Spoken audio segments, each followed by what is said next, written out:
हम लोग श्रीमद् भागवतम के तीसरे स्कंद के 20वें अध्याय के 13वें श्लोक से आगे पढ़ेंगे। 12वें में हमने ये सब सुना है। 12वें को इसलिए बोला जा रहा है क्योंकि विदुर जी ने मैत्री मुनि से पूछा कि ब्रह्मा जी क्या किए और मनु महाराज क्या किए प्रजा के सर्ग के संबंध। प्रजापतियों की सृष्टि करने के बाद प्रजा के सर्ग के संबंध में, प्रजा की सृष्टि के संबंध में ब्रह्मा जी क्या किए और मरीचि आदि प्रजापति और मनु भी, वह भी क्या किए।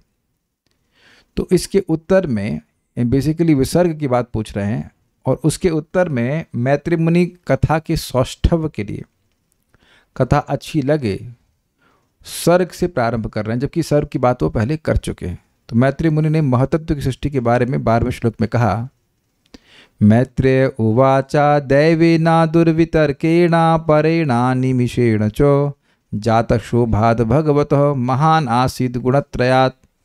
मैत्रेय उवाचा, मैत्रेय मुनि ने कहा, दैवेना दुर्वितर्केणा, जीव के प्रारब्ध से, जो कि दुर्वितर्क है, मनुष्य की बुद्धि की में अट नहीं सकता है, और परेणा, भगवान के द्वारा जो परमेश्वर हैं, जो गुणों से परे हैं, अनिमिषेण च, और काल शक्ति के द्वारा, तीन चीज़ों के द्वारा, जात शोभात, शोभात नहीं होना चाहिए, जात शोभ, जैसे बोलते हैं शोभ, हाँ क भी लगे, शोभ, शुद्ध हो गया प्रधान।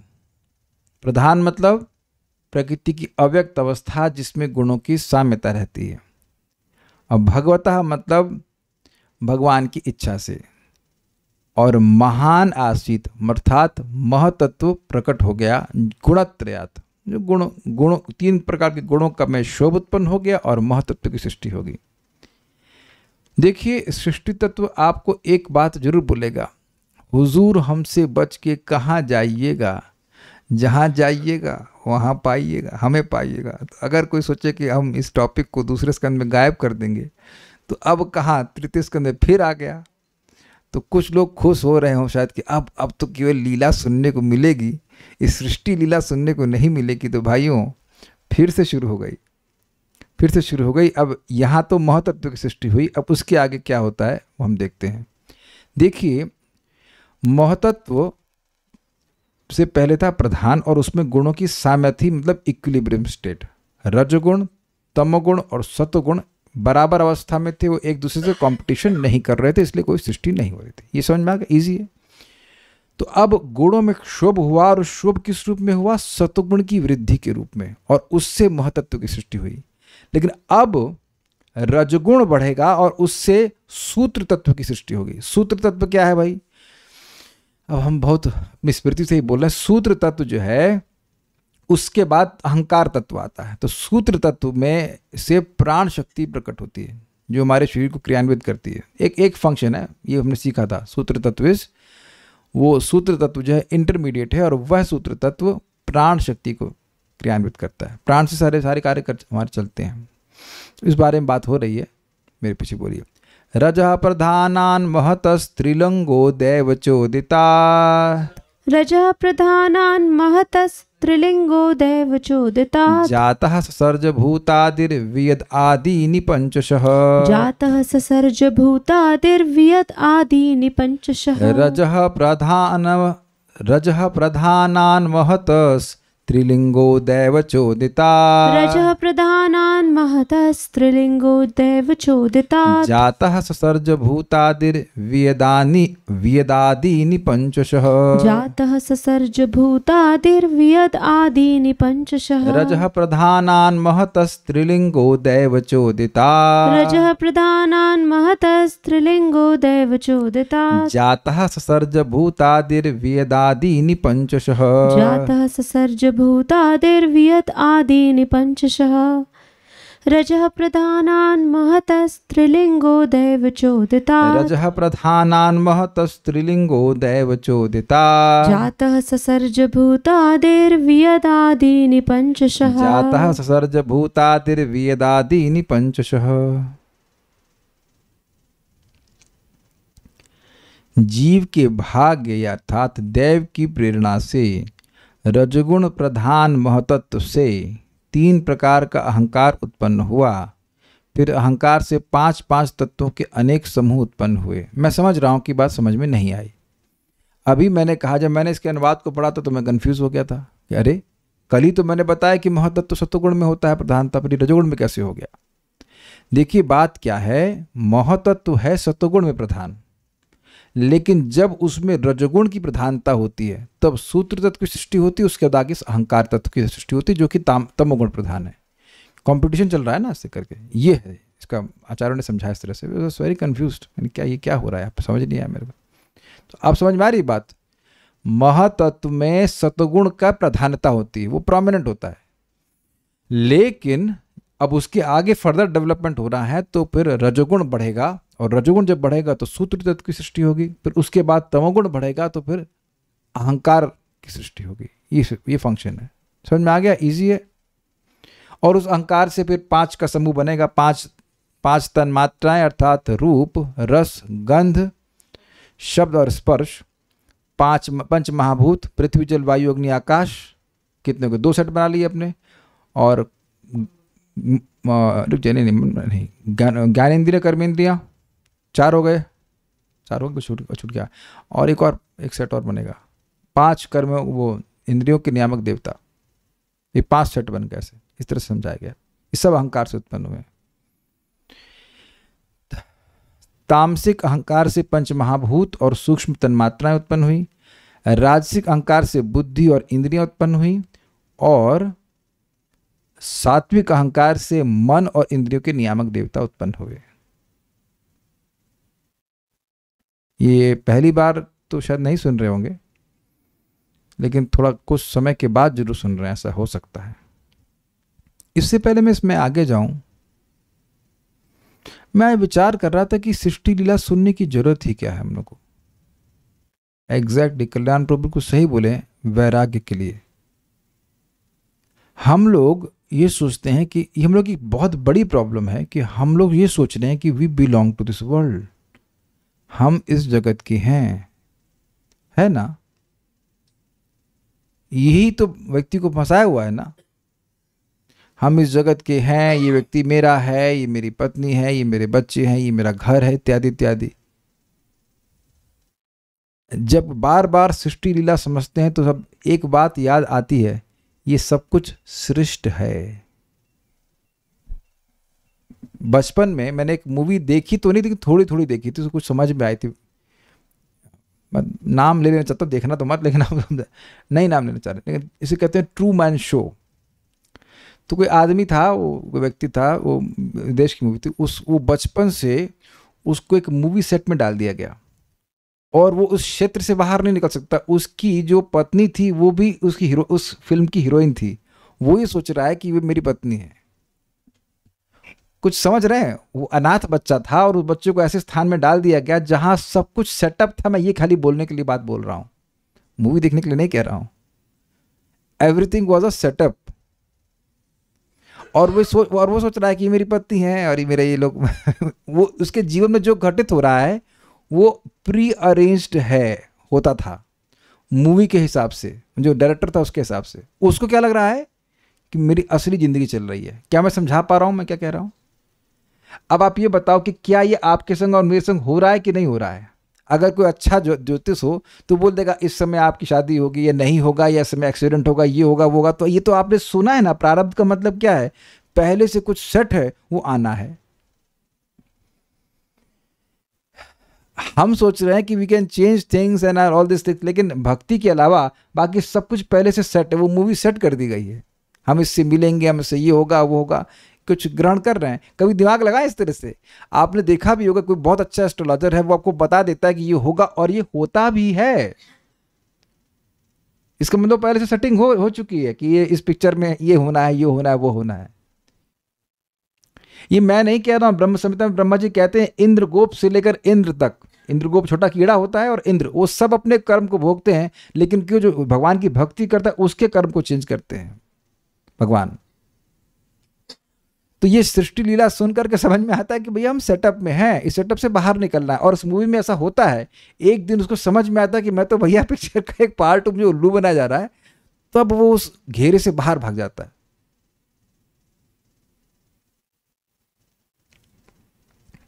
तो अब एक प्रश्न कर रहे हैं, भक्त की महत्व को थोड़ा समझा दीजिए। तो आप वीडियो देर में ऑन किए ना, इसका मतलब देर में आए क्लास में। मैंने समझाया तो था महत्व, जितना मुझे समझ में आ रहा उतना मैंने समझा दिया, ठीक है। यहाँ स्वाभाविक सी बात है कि जब मैत्री में रिकैप कर रहे हैं तो हम भी रिकैप ही करेंगे, डिटेल में नहीं समझाएंगे। एज्यूम किया जाता है कि दूसरा स्कंद आपने सुन रखा है, इस मामले में हम स्ट्रिक्ट हैं। तो अब हम एक बात समझाना चाहते हैं, ये एक लॉजिक समझ में नहीं आया कि भाई जीव के भाग्य से ये अहंकार की उत्पन्न कैसे हो गया। जीव का भाग्य जो है उससे अहंकार का लिंक क्या बन गया भाई? अहंकार की सृष्टि करने की क्या जरूरत हुई? देखिए, अगर अहंकार उत्पन्न नहीं होगा तो क्या जीव भोग कर सकता है? भाई मिथ्यांकारी, भाई आप पंच जीव का, भाई जीव सो रहे थे महाविष्णु में, अब वो उनको देह प्राप्ति का मौका दिया जाएगा और उसको देह के द्वारा वो भोगने का प्रयास करेंगे। तो उसके लिए आवश्यक है ना कि उन भोग्य वस्तुओं की सृष्टि की जाए। मैंगो होगा ही नहीं तो मैंगो खाएंगे कैसे? तो इसलिए तामसिक अहंकार से भोग्य वस्तुओं की सृष्टि हो गई, रूप रस गंध आदि इत्यादि, और पृथ्वी जल वायु अग्नि आकाश देह की सृष्टि हुई। यस, देहाभिमान तो अभी मैं आगे जा रहा हूं, पहले तो वह वस्तुएं तो मिले हैं, पहले वस्तुएं तो इकट्ठी हों। तो आप समझ रहे हैं कि भगवान को इस भौतिक जगत की जरूरत बिल्कुल नहीं है, क्योंकि उनको ये सब भोगना ही नहीं है। तो जीवों का प्रारब्ध है, प्रारब्ध इस प्रकार से है, कर्म के संस्कार हैं, उनकी भोग की वासना है, जो जब वह भगवान विष्णु में महाविष्णु में लीन हो जाते हैं तो वो अपनी इच्छाओं के संग समाप्त उसमें प्रवेश करते हैं, इच्छाएं नहीं समाप्त होती, ये सब तो आप जानते हो बात। तो अब उन अतृप्त इच्छाओं को पूर्ति करने के लिए देह चाहिए कि नहीं चाहिए? तो जीवों की जो भोग की इच्छा है वह वस्तुओं की सृष्टि होने का कारण है कि नहीं है, ये बताइए। तो अब भगवान को इस सब जगत की सृष्टि क्यों करनी पड़ती? क्योंकि जीव की इच्छा है, अन्यथा भगवान की कोई जरूरत नहीं है। तो इस कारण से देखिए, इसीलिए कह रहे हैं जीव के भाग्य की प्रेरणा से, भाग्य मतलब जो उसने कर्म के संस्कार की, जो भोग की इच्छा है, ये सब बात है। क्लियर समझ में आ रहा है? कभी आपने सोचा है कि आपकी नाक का डिजाइन वैसा कैसा है जैसा है? क्योंकि हमने उसकी इच्छा करी थी, इसलिए वहां पर डिजाइन करके दे देगा, चाहिए नाक ये वाली नाक ले लो, ये कान ले लो, ये आंख ले लो। अब कहेंगे नहीं, हमने तो ऐसा अच्छा नहीं करी थी। नहीं करी थी, कर्म ऐसे किए थे जिससे वैसा पेमेंट होगा। जैसे आप अमेजोन पे कुछ ऑर्डर कर देते तो अपने आप आता है, तो ये नहीं कर सकते मैंने तो ऑर्डर ही नहीं किया, आपने ऑर्डर किया इसलिए आया है। मेरे से हो चुका है कि प्राय तो सामान ऑनलाइन मंगा लेते हैं तो कभी कभी भूल जाते हैं कि ऑर्डर किया, फिर कहते हैं अरे ये कैसे आ गया? अरे भाई तुम ऑर्डर किए तब आया, भले आप भूल गए हैं लेकिन सप्लाई करने वाला तो नहीं भूला है। तो हर व्यक्ति को जो देह प्राप्त हुआ है, जो उसको दुख मिल रहा है, वो जो सुख मिल रहा है, उसका पेमेंट वो खुद किया, चाहे अनजाने में किया हो। आज मैं किसी को दुख दे रहा हूं, चलो मैं शास्त्र नहीं जानता, मैं दुख दे रहा हूं, तो क्या मुझे आगे दुख नहीं प्राप्त होगा? किसी को मैं अनजान में भी सुख दे रहा हूं, कुछ कल्याण कर रहा हूं, तो आगे मेरा भी कल्याण होगा। आप जाने या ना जाने, कर्म का सिद्धांत तो जानने वाले लोग हैं ना। तो मैं खाली ये समझाने का प्रयास कर रहा हूं कि जो हमारी भोग इच्छा है वह आगे इस जगत की सृष्टि करने का कारण बनती है, ये बात है। कुछ भक्तों ने पूछा है, स्टेप बाय स्टेप गुण बढ़ रहे हैं और डिफरेंट तत्व बन रहे हैं। हमको प्रश्न समझ में नहीं आया, विल गो फॉरवर्ड। दैव यानी कि जीव के प्रारब्ध की चोदिता प्रेरणा से, ये मैंने व्याख्या कर दी अभी। रजः प्रधानात, रजगुण प्रधान महत यानी महतत्व से, त्रिलिंग भूतादि, तीन प्रकार का पंच महाभूत का कारण अहंकार। अब ये थोड़ा समझना पड़ेगा इस शब्द। देखिए, अगर आप इसको ऐसे पढ़ते हैं भूत आदि, तो क्या मतलब होगा? पंच महाभूत एक्सेट्रा, लेकिन ये अर्थ नहीं है। जो पंच महाभूतों का आदि है उस अहंकार का, और त्रिलिंग मतलब जो तीन प्रकार का है, राजसिक अहंकार, तामसिक अहंकार और सात्विक अहंकार। जाता वह उत्पन्न हुआ, और उससे वियत मतलब आकाश आदिनी। जब यहां पे आदि का मतलब इत्यादि। देख रहे हैं भागवत? मजा आ रहा है कुछ? जो लोग वीडियो ऑफ करके चाय पी करके सुन रहे हैं उनको समझ में आने वाला है कुछ? हमें तो नहीं लग रहा, बहुत दिमाग लगाते हैं हम। पहले तो समझे ये क्या, आज तक आप आदि का अर्थ क्या समझे हैं? मोस्टली तो आदि का अर्थ समझते हैं एक्सेट्रा। और इसी श्लोक में आदि के दो अर्थ हैं। भूत आदि मतलब जो भूतों का यानी पंच महाभूत का आदि है, आदि हैं कहना चाहिए, क्योंकि 3 प्रकार के अहंकार हैं। और त्रिलिंग लिखा था ना इसमें। और दूसरा कह रहे हैं कि आदिनी अर्थात वियत आदिनी आकाश इत्यादि। आप कहते होंगे ये इतना क्यों आप कमेंट करती हो कि हम इनडिफरेंटली सुन नहीं सकते? क्योंकि मज़ा नहीं आएगा यार, मज़ा नहीं आएगा। मज़ा तब आएगा जब आप ध्यानपूर्वक समझेंगे, आंखों को गड़ा करके समझेंगे कौन सी आदि की बात कर रहे हैं। ये मेरा आग्रह है, मैं कोई गुस्सा नहीं होता, मेरा आग्रह कि कम से कम कुछ समय तो निकाल करके भागवत को समझना चाहिए, तब मज़ा आता है हमको। तो मजा मतलब एकदम बुद्धि संतुष्ट हो जाती है कि वाह क्या उपयोग किया। भूत आदि थोड़ा सोचना पड़ता है कि ये क्या कह रहे हैं। आदि मतलब आदि है किसका? पंच महाभूतों का। और उससे उस अहंकार से वियत आदिनी, वियत का मतलब आकाश, और आदिनी मतलब पंच महाभूत, ज्ञानेन्द्रियां, कर्मेंद्रियां, देवता, वो सब आ गए। पंचशः ससर्ज 5 तत्वों के वर्गों की सृष्टि हुई। केवल पंच महाभूत की बात नहीं कर रहे हैं। पंच महाभूत, 5 तन्मात्राएं, 5 प्रकार के इंद्रियों के नियामक देवता, वैसे तो अन्य भी है लेकिन मुख्य रूप से इनका। और क्या हो गया? 5 कर्मेंद्रियां, 5 ज्ञानेन्द्रियां, 5 देवता, 5 महाभूत और 5 तन्मात्राएं। इस प्रकार से 5 के तत्वों की वर्गों की सृष्टि हुई। ये सब अहंकार से आए। मेरे पास एक और भी इमेज है, इफ आई कैन शो। ये देखिए, ये 2.5.24 में हमने इसको पढ़ा था। अहंकार सबसे पहले प्रधान के बाद महतत्व, महतत्व से सूत्र तत्व और सूत्र तत्व से अहंकार तत्व। फिर से समझें, प्रधान में गुणों की साम्यता, उसमें बढ़ा सतोगुण तो आ गया महतत्व, फिर बढ़ा रजोगुण तो आ गया सूत्र तत्व, फिर बढ़ा तमोगुण तो आ गया अहंकार तत्व, अहम तत्व। क्लियर? अब उस अहंकार तत्व में भी विभिन्न गुणों की प्रधानता होने लगी। तो उसमें अगर सतोगुण बढ़ गया तो हो गया वैकारिक, और उससे आए मन और इंद्रियों के नियामक देवता। सतोगुणी अहंकार से, जो वैकारिक कहते हैं, उससे मन की सृष्टि हुई और इंद्रियों के नियामक देवताओं की सृष्टि हुई।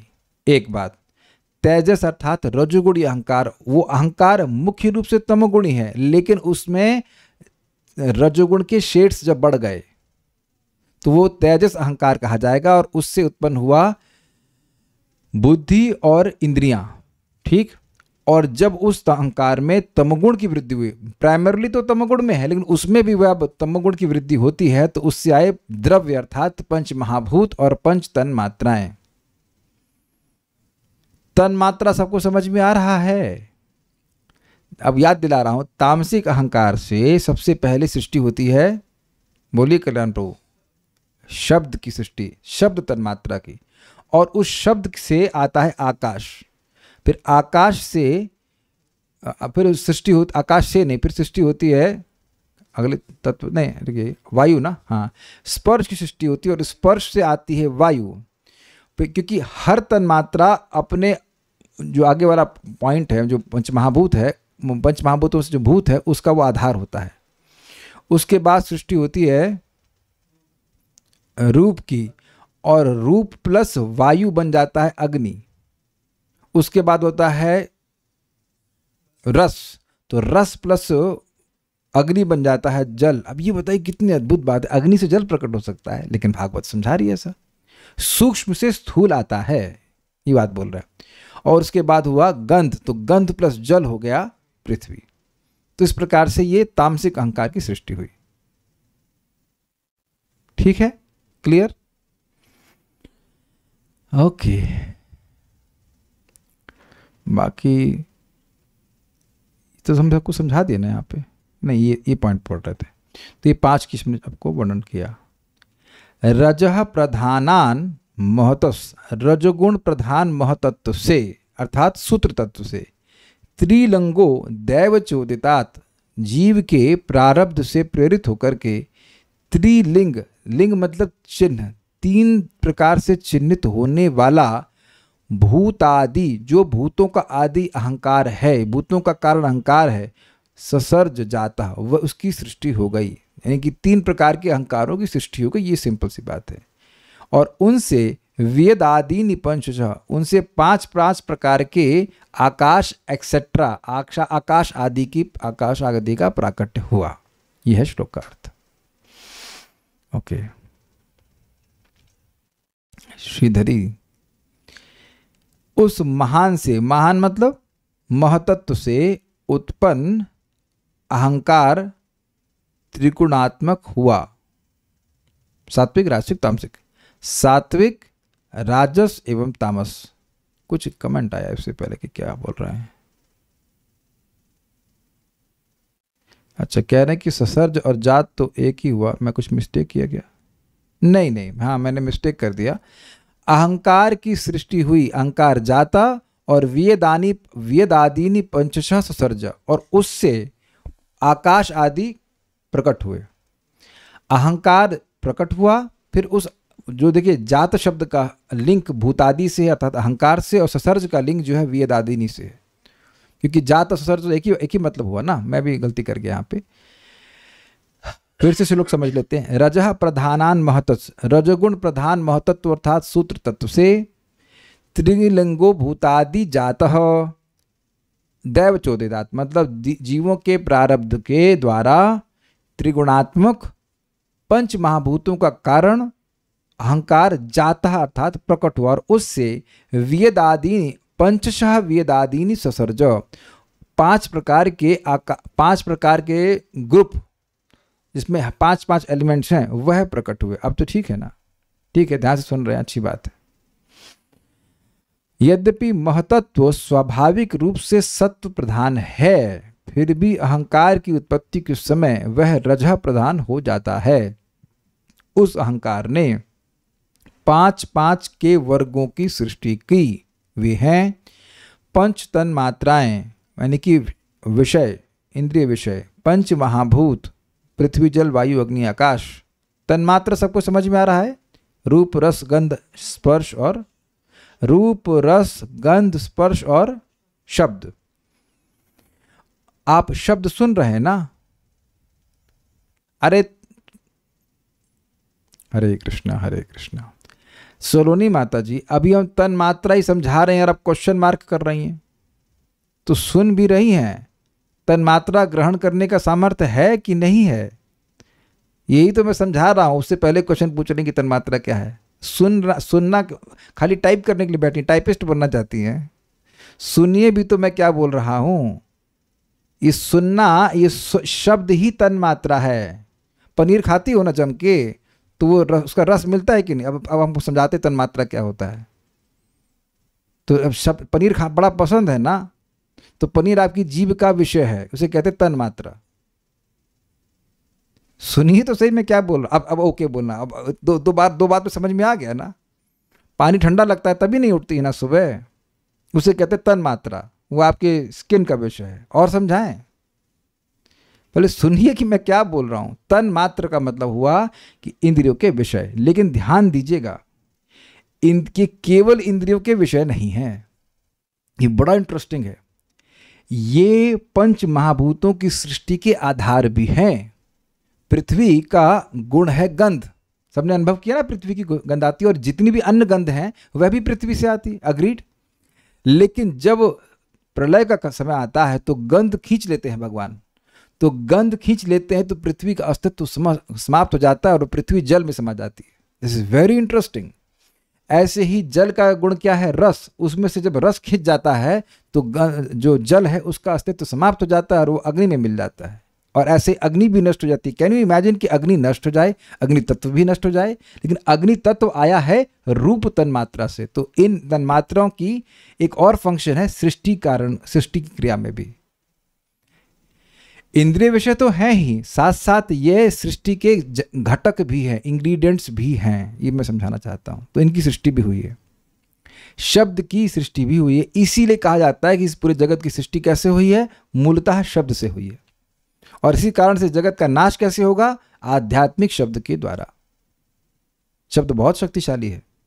तो खैर तन्मात्रा समझ में आ गया होगा। 5 महाभूत ये तो पता है, पृथ्वी जल वायु अग्नि आकाश।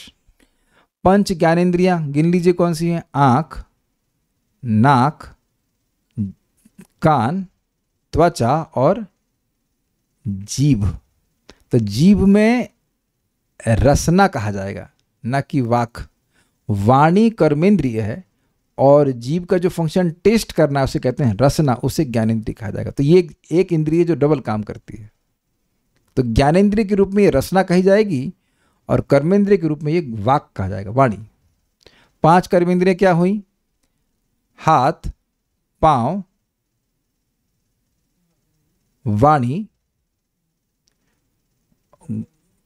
जननेन्द्रिय और गुदा आदि, मतलब जो मल त्याग करने की इंद्रिया है। तो ये 5 कर्मेंद्रियां हो गई और इनके 5 अधिष्ठात्र देवता। तो आप कहेंगे तो 10 हो जाएंगे। भाई कर्मेंद्रियों के नियामक अलग हैं और ज्ञानेंद्रिय के नियामक अलग हुए तो 10 हो जाएंगे ना। लेकिन हम जो समझ रहे हैं उस तरह से कि इनके संग एसोसिएटेड 5-5 है, तो इसलिए 5 ग्रुप बना दिया गया है। वो है तो देवता ही। ज्ञानेंद्रियों और कर्मेंद्रियों के नियामक एक ही देवता नहीं है, तो 10 हो गए ना। तो 5 कहाँ हुए फिर? गिनिए, 1 2 3 4 और 5 छठ बन रहा है। तो 5 मतलब उनके से, मैं समझ रहा हूं उनसे लिंक्ड देवता से कर लिया। ठीक है। सारार्थ दर्शनी रजः प्रधानात्, अर्थात यद्यपि महत्त्व स्वभावतः सतोगुण प्रधान होता है, तथापि अहंकार की उत्पत्ति के काल में वह रजोगुण प्रधान सूत्र स्वरूप हो जाता है। यह अर्थ है, मतलब जस्ट अहंकार से पहले वह सूत्र तत्व बन जाता है और उस सूत्र तत्व से फिर आगे तमोगुण प्रधान अहंकार बन जाता है, अहम तत्व कहते हैं। वह विकार करने वाला अहंकार कैसा है? विकार मतलब ट्रांसफॉर्म होने वाला अहंकार कैसा है? यह अहंकार त्रिगुणात्मक है, अर्थात इसमें सत्व, रजस एवं तमस ये तीनों गुण विद्यमान होते हैं। क्लियर? भूतादि शब्द से अहंकार अभिप्रेत है, भूतों का जो आदि है, भूतों का जो कारण है। भूत मतलब पंचमहाभूत। अवेदादीनी अर्थात आकाश आदि पंच महाभूत, सूक्ष्म भूत ज्ञानेन्द्रिय, सूक्ष्म भूत मतलब तन्मात्राएं, ज्ञानेन्द्रियां, कर्मेंद्रियां तथा उनके अधिष्ठाता देवता, ये सभी प्रत्येक समूह में 5-5 की संख्या अर्थात रूपों में उत्पन्न होते हैं। तो सेम बात है, आगे पढ़ते हैं तात्पर्य।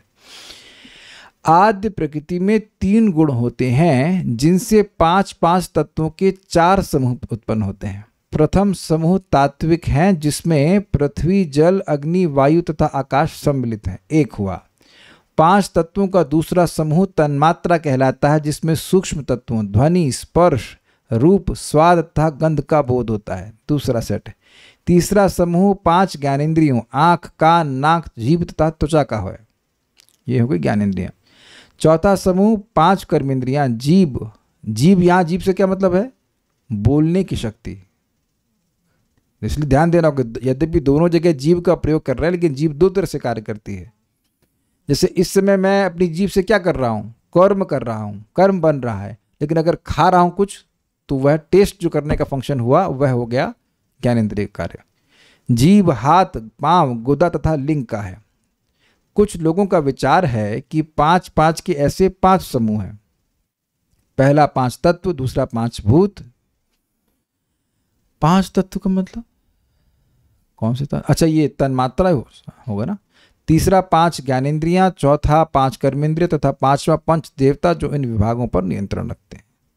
अब यहाँ कहते हैं कि सबकी सृष्टि हो गई, लेकिन ये लोग अलग अलग पड़े रहे अपनी अपनी पार्टी में और सृष्टि नहीं हुई। और फिर भगवान की इच्छा से, यहाँ देव का अर्थ अलग है, याद आ रहा है आपको? अब याद आ रहा है ना? पहले पढ़ा था कि भगवान की इच्छा से सब सम्मिलित हुए और ब्रह्मांड की सृष्टि हो गई। अग्रीड? बिल्कुल। आप देखिए, आप देख रहे हैं वेदवादिनी, अगर मैं आपसे पूछ लूं कि आपने कहाँ पढ़ा था तो आप नहीं बता पाओगे, कि मैं भी नहीं बता सकता। मुझे ये याद नहीं है कि मैंने कौन से श्लोक में कौन से अध्याय में पढ़ा था, लेकिन आपने पढ़ा जरूर है। क्या अन्य लोग भी ऐसा अनुभव कर रहे हैं? अच्छा, कितने लोग ऐसा अनुभव कर रहे हैं कि आपने पढ़ा था ये बात?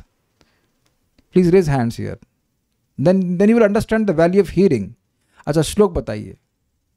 श्लोक याद नहीं है ना, चैप्टर याद है, लेकिन आपने ये सुना था, तो अब ये जब दोबारा आया तो अब कोई परेशानी नहीं है। समझ गए बात? इसीलिए ये जो आप सुनते हो ना, वो उसका बड़ा प्रभाव है। यहाँ एक बार आप अच्छे से समझ लेंगे या तो आप रिकॉर्डिंग अच्छे से सुनिए या फिर आपने सुना हुआ है, तो अब वो जो बात रिपीट होगी तो समझने में कठिनाई नहीं होगी। अब ये जितनी बार आएगा उतना आपको आसान हो जाएगा, कोई कठिनाई नहीं होगी। पहली बार कुछ पॉइंट समझने में कठिनाई होती है, जो लोग महातत्ववादी को दोबारा सुन रहे हैं उनके लिए कोई कठिनाई अभी समझने में नहीं होगी। यस, अब उनको भगवान ने सम्मिलित किया, ये बहुत महत्वपूर्ण है। नहीं तो क्या वो मर गया, जो क्या नाम है साइंटिस्ट, स्टीफन हॉकिंग, क्या बोलते हैं, एक्सप्लोजन हुआ। लेकिन यहाँ भागवत क्या बोल रही है, सेटिंग की है भगवान ने, सब साथ में लेके आए उनको। फटने से कोई सृष्टि होती है, साथ में लाते हैं ना। जैसे आज आपने लाफड़ा बनाया था, लफड़ा नहीं है, लाफड़ा, ये बंगाली, बंगाली स्वीट है, तो उसमें आप कद्दू लेके आए, कद्दू नहीं था, कुछ 5-6 प्रकार की सब्जी होती है, महाप्रभु को बड़ी पसंद है, यू नो दैट, महाप्रभु को बहुत पसंद है लाफड़ा। तो वह साथ में लेके आए। अगर सब्जियों को अलग अलग फेंक देते तो क्या सृष्टि होती, यू नो दैट, लाफड़ा महाप्रभु को पसंद है। तो अब वह एक साथ कोई लाया ना, सब्जी लाते हैं तो एक साथ लाते हैं या उसे फेंक देते हैं सब जगह, तब सृष्टि होती है। तो ये कितनी अजीब सी बात है, क्या चीज लॉजिकल है कि भगवान ने सृष्टि करी या एक एक्सप्लोजन हो गया और सृष्टि हो गई। तो हम यहां पे इस बात को सुन रहे हैं, मेरे पीछे बोलिए। तानि चैके कशः सृष्टुम असमर्थानि भौतिकम, तानि चैके कशः सृष्टुम असमर्थानि भौतिकम, संहत्य दैवयोगेन हेमम् अंडम् अवासृजन्, संहत्य दैवयोगेन हेमम् अंडम् अवासृजन्, तानि चैकशः सृष्टुम् असमर्थानि भौतिकम्, तानि चैकशः सृष्टुम् असमर्थानि भौतिकम्, संहत्य दैवयोगेन हेमम् अंडम् अवासृजन्, संयत्य दैवयोगेन हेमम् अंडम् अवासृजन्। बोलिए। तानि चैकशः सृष्टुम् असमर्थानि भौतिकम्, तानि चैकशः सृष्टुम् असमर्थानि भौतिकम्, संयत्य दैवयोगेन हेमम् अंडम् अवासृजन्, संहत्य दैवयोगेन हेमम् अंडम् अवासृजन्।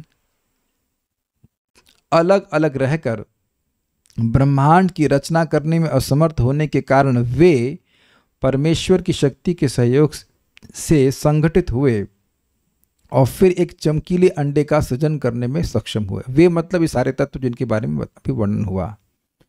तदंतर, उसके बाद मतलब उनकी सृष्टि के बाद, तानी, वे तत्व, एक एक करके मतलब अलग अलग रहकर, भौतिकम मतलब भौतिक ब्रह्मांड की सृष्टिम असमर्थानी, सृष्टि करने में असमर्थ थे। अतः भगवान ने देखा कि नहीं हो रहा है, अतः दैव योगेना, अब यहां पे दैव का अर्थ जीवों का प्रारब्ध नहीं है, क्योंकि जीव के प्रारब्ध से तो महातत्व की सृष्टि हुई और इन सभी तत्वों की सृष्टि हुई, लेकिन जीवों के प्रारब्ध से ये जुड़ नहीं रहे। तो यहां दैव का अर्थ है परमेश्वर की शक्ति से, भगवान की इच्छा से कुछ ग्रहण कर रहे हैं। एक ही शब्द का कंटेक्स्ट में अर्थ आपको ग्रहण करना होगा।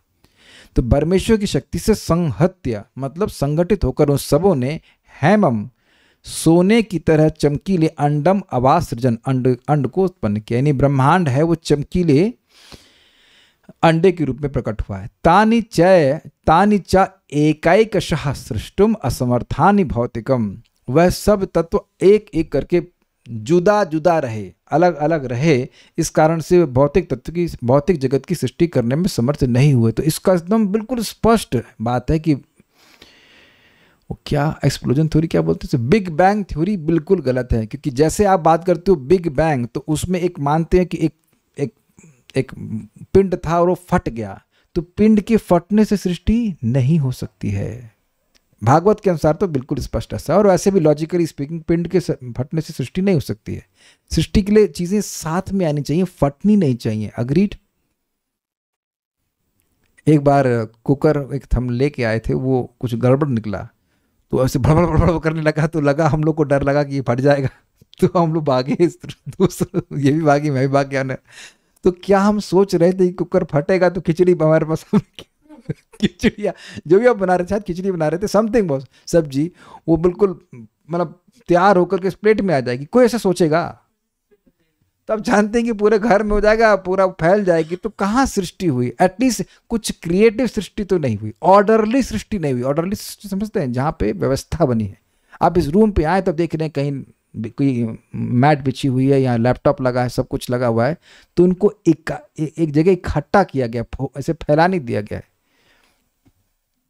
आपने सुना ना, अभी भारत ने कुछ बॉम्ब मारे थे वहाँ पाकिस्तान के स्थानों पे, तो जहाँ जहाँ बॉम्ब मारे वहाँ पे नए नए उग्रवादी पैदा हो गए। ऐसा तो नहीं है। तो इस जगत में कोई एक्सप्लोजन कोई सृष्टि नहीं करता है, तो पूरी जगत की सृष्टि जिसमें इतना अच्छा मैनेजमेंट है वो कैसे आ जाएगी एक्सप्लोजन से? देखिए होता क्या, सामान्य मनुष्य इतना दिमाग तो लगाता नहीं है, वो कहता साइंटिस्ट बोल रहा तो सही होगा, बल्कि ये मान लेना चाहिए कि साइंटिस्ट जो बोल रहा है वो गलत ही होगा, क्योंकि वो भागवत के अनुसार नहीं होगा। अपनी बुद्धि से बात की जाने वाला व्यक्ति अव्यक्त मार्गविद नहीं हो सकता है। अच्छा, एक बात आपको समझ में आ रही है कि ये सारी बातें अव्यक्त हैं? ये गौरवपूर्वक समझ में आ रहा है कि सारी बातें अव्यक्त हैं? बिल्कुल एकदम नहीं पता ना तनिष्क प्रभु, ये समझ में आ रहा है अव्यक्त है ये। आपको मुझको कुछ पता नहीं ब्रह्मांड की सृष्टि कैसे हुई, तो इसके मार्ग में इसको तत्व को जानने वाले जो अव्यक्त तत्व है उसको मैत्री मुनि जानने वाले ही समझ में आ रहा है। इसीलिए तो विदुर जी पूछे थे। और वह भी अगर पूछ ले जाए कि मैत्री मुनि को भी क्या खुद का रियलाइजेशन है, तो नहीं, वह भी शास्त्र पढ़कर गुरु से सुनकर के ही बोल रहे हैं, क्योंकि मैत्री मुनि भी सृष्टि के अंश हैं, वो भगवान नहीं है। क्या आप कुछ समझ पा रहे हैं बात? आगे जाके सुखदेव गोस्वामी बताएंगे, कहेंगे देखिए ये सब हमने सुना है सृष्टि के विषय में, ये नहीं कहेंगे मेरा रियलाइजेशन है ये है वो, ऐसे बातें आचार्य गुण नहीं कहते हैं, क्योंकि वो जगत की सृष्टि करता नहीं है। और इसीलिए वो जान पा रहे हैं कि सृष्टि कैसे हो रही है। समझे बात? क्योंकि भगवान की बात वो समझ रहे हैं।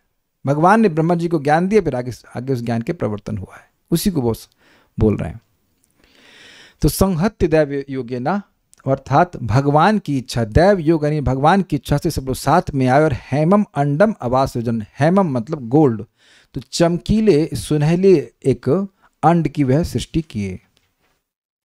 यह सृष्टि हो गई, ऐसे कह लीजिए सारा दर्शनी। दैव योगे ने पद में दैव योग का अर्थ है भगवान की शक्ति के संयोग द्वारा एवं संहत्य अर्थात मिलकर, अर्थात भगवान की शक्ति के संयोग से एक भौतिक महान स्वर्ण अंड का सृजन हुआ। भौतिक बोलना जरूरी है क्योंकि आध्यात्मिक जगत में भी ग्रह होते हैं लेकिन उनकी सृष्टि नहीं होती है। वैकुंठ है ना लोक, उनकी सृष्टि नहीं होती है, इसलिए बोल रहे हैं भौतिक जगत की सृष्टि हुई। एक बात। दूसरा, ये दैव योग बोलने की क्या जरूरत थी? दैव योग का एक्सप्लेनेशन भगवान की शक्ति बोलने की क्या जरूरत थी? कि पिछले ही श्लोक में हमने सुना है कि दैवेन चोदितात, वहां पे दैव का अर्थ जीवों का प्रारब्ध लिया गया है, लेकिन यहां पे दैव का अर्थ भगवान की शक्ति लिया गया है।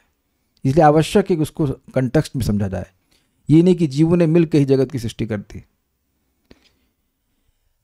अब उसके बाद क्या होता है देखिए, सोशयिष्टाब्धि सलिले आंडकोशो निरात्मकः, सोशयिष्टाब्धि सलिले आंडकोशो निरात्मकः, साग्रम वै वर्ष साहस्रम अन्ववात्सीतम ईश्वरः, साग्रं वै वर्षसाहस्रम् अन्ववात्सीतमैश्वरः, सोशयिष्टाब्धि सलिले आंडकोशो निरात्मकः, सोशयिष्टाब्धि सलिले आंडकोशो निरात्मकः, साग्रम वै वर्ष साहस्रम अन्ववात्सीतम ईश्वरः, साग्रं वै वर्षसाहस्रम् अन्ववात्सीतमीश्वरः।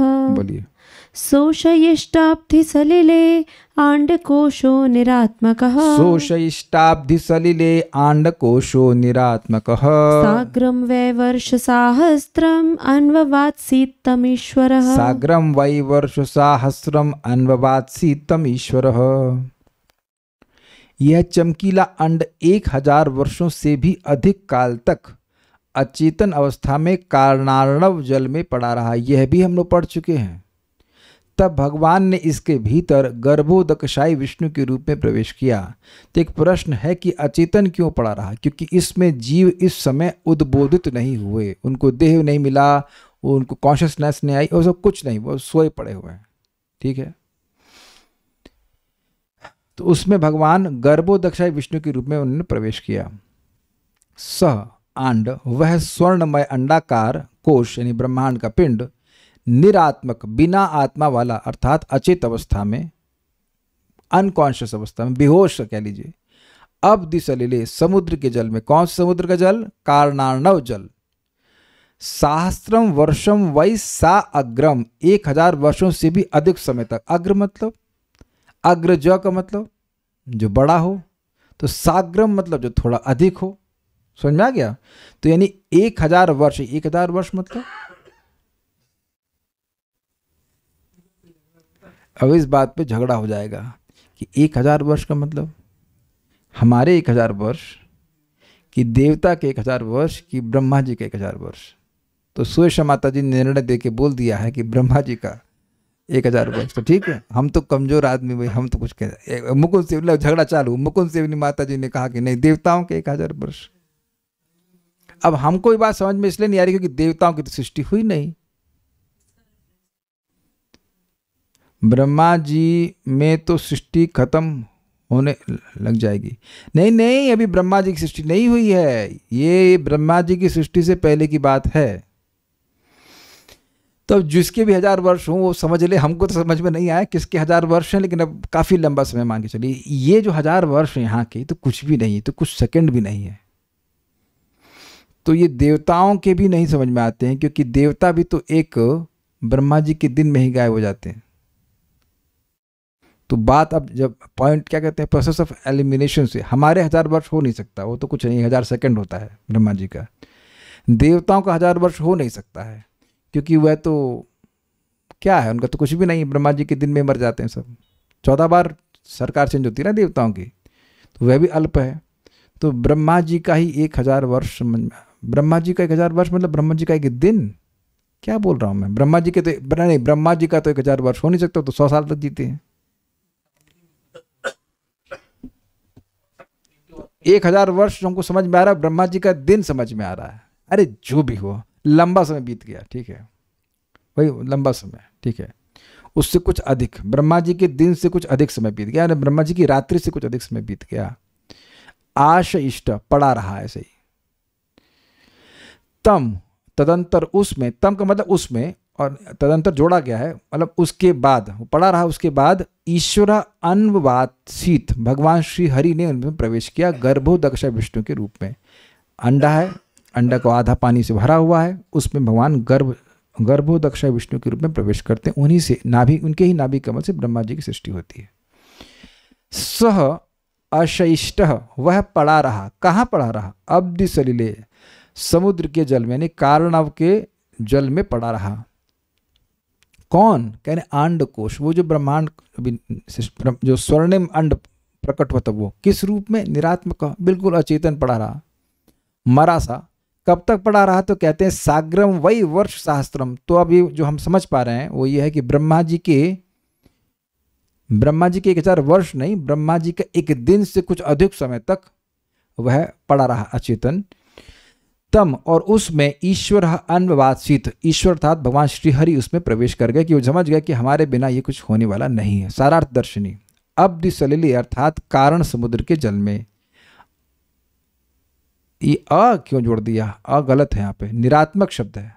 निरात्मक अर्थात अचेतन, क्योंकि उसमें समष्टि जीवों के उद्बोधन का अभाव था। उद्बोध समझते हैं, चेतना को प्राप्त होना। जैसे आप सुबह उठते हो तो उद्बोधित होते हो, अच्छा मुझे ये करना है ऐसा करके, तो ऐसा उद्बोध नहीं था।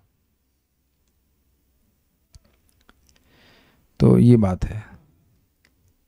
ओके, मतलब जीवों को देह प्राप्त नहीं थी, ना उनका कोई अहंकार एक्टिव था, बेसिकली सब कुछ इनएक्टिव स्टेट में पड़ा हुआ था, ये कहते हैं। साग्रम सहस्त्रम अर्थात सहस्त्र वर्षों तक, सहस्त्र वर्षों से कुछ अधिक समय तक यह अंडकोश शांत और स्थिर रूप निद्रित रहा। सोते अवस्था में कुछ कार्य, कहीं कोई फंक्शन नहीं हो रहा था, ना कोई देवता है, ना ब्रह्मा जी है, ना कुछ भी।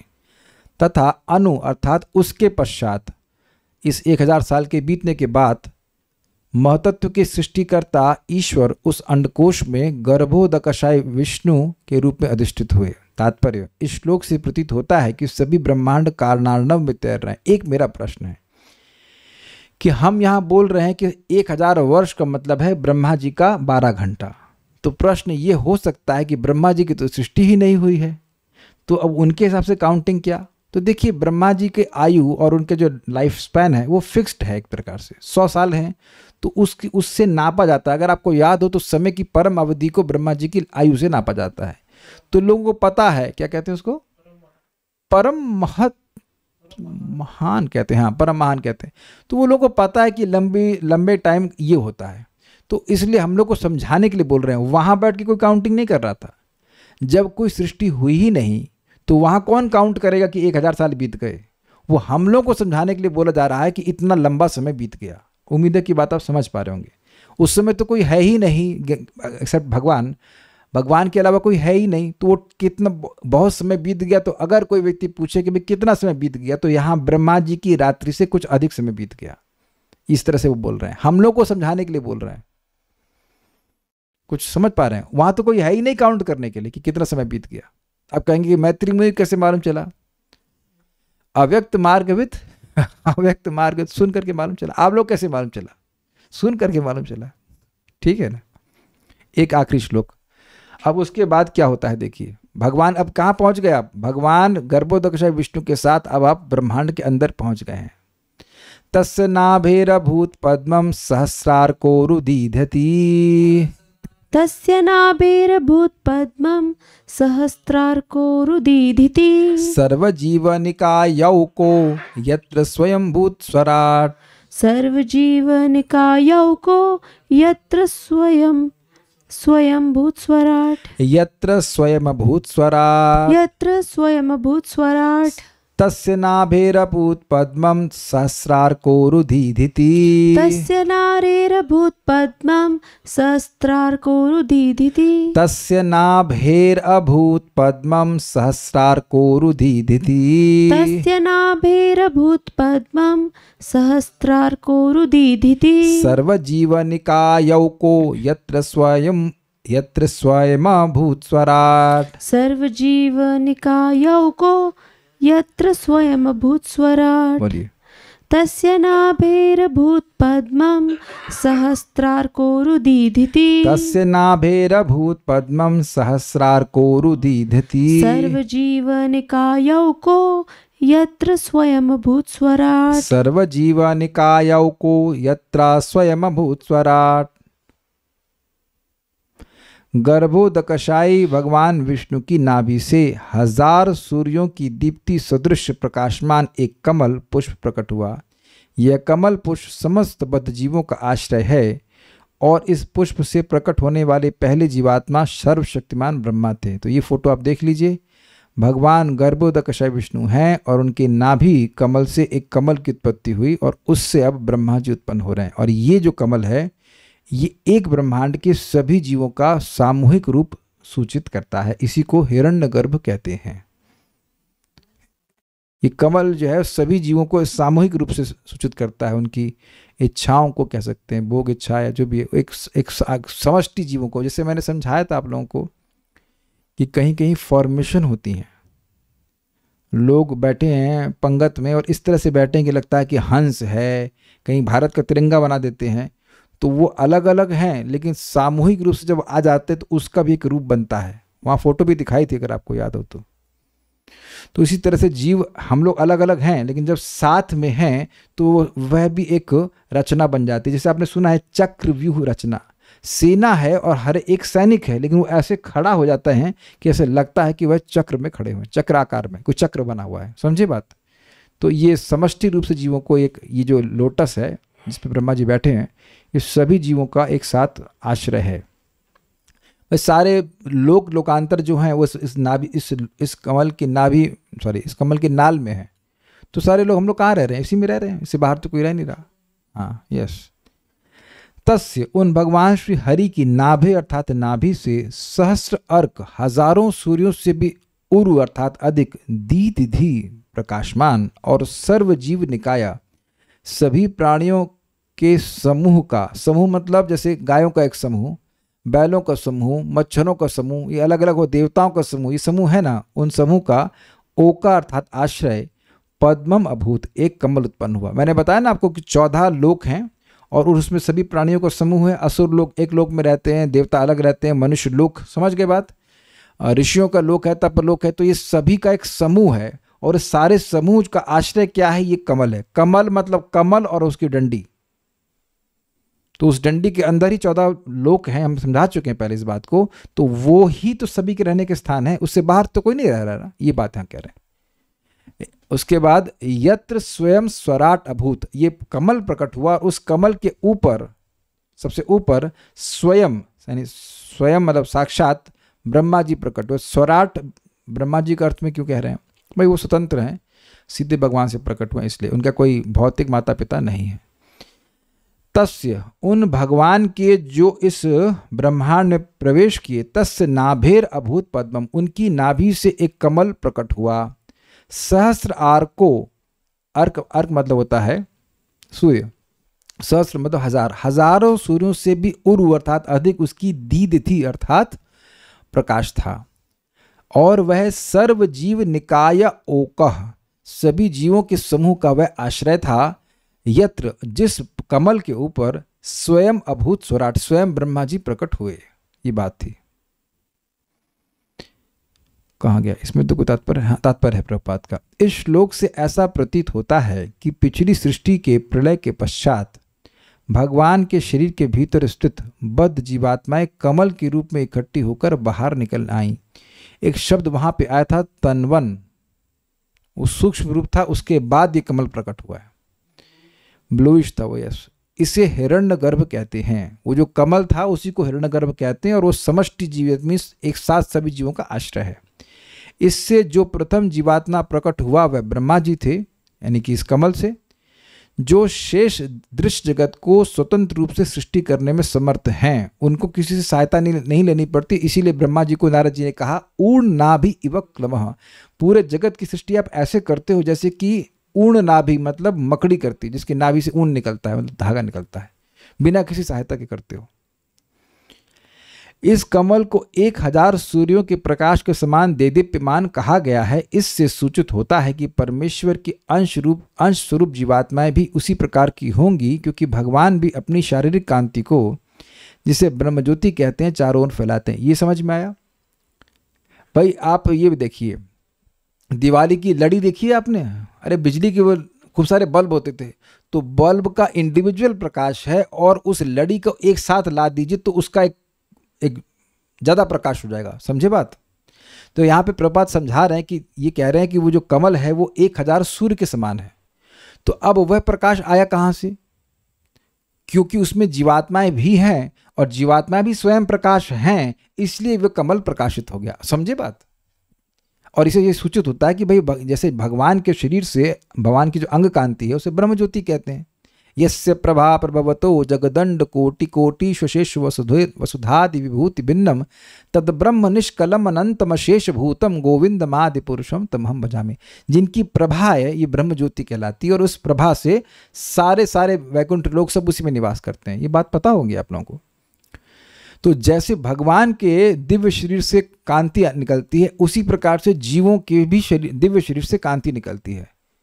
नहीं तो ये कमल प्रकाशमान हुआ कैसे? कुछ समझ में आ गई बात? कुछ चमका आपको? ठीक है, चमक कहां से आई? ठीक है, भगवद गीता तथा अन्य वैदिक ग्रंथों में वैकुंठ लोक का जो वर्णन है उसकी इससे पुष्टि होती है। वैकुंठ लोक में न तद भासेते सूर्यो न शशांको न पावकः यद गत्वा न निवर्तन्ते तद्धाम परमम मम। तो यानी भगवान वैकुंठ के बारे में बता रहे हैं कि वह स्वयं प्रकाश है, तो इसलिए वहाँ पे जो रहने वाले उनको भी वह भी सब स्वयं प्रकाश है।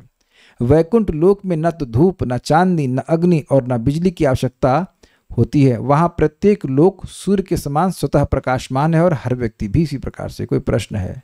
क्या प्रश्न है? नहीं है, डिलीट कर दिया। Fine, so will stop here. तो कहाँ तक पहुँच गए आप? ब्रह्मा जी तक पहुँच गए। तो अब उसके बाद ब्रह्मा जी क्या करेंगे हम आगे देखेंगे। काफ़ी इंटरेस्टिंग चैप्टर है। एक मैं आपको हिंट देता हूँ, वो अजीब तरह से सृष्टि कर रहे हैं इस बार, और यक्ष राक्षसों की सृष्टि करेंगे, वो उन्हीं को खाने के दौड़ेंगे। अरे बड़ी अजीब अजीब लोगों की सृष्टि करेंगे ब्रह्मा जी। काफ़ी इंटरेस्टिंग चैप्टर है, तो आप लोगों का स्वागत है, आप लोग आइएगा। Will stop now. Shrimad Bhagavatam की जय, श्रील प्रभुपाद की जय, निताय गौर प्रेमानंदे।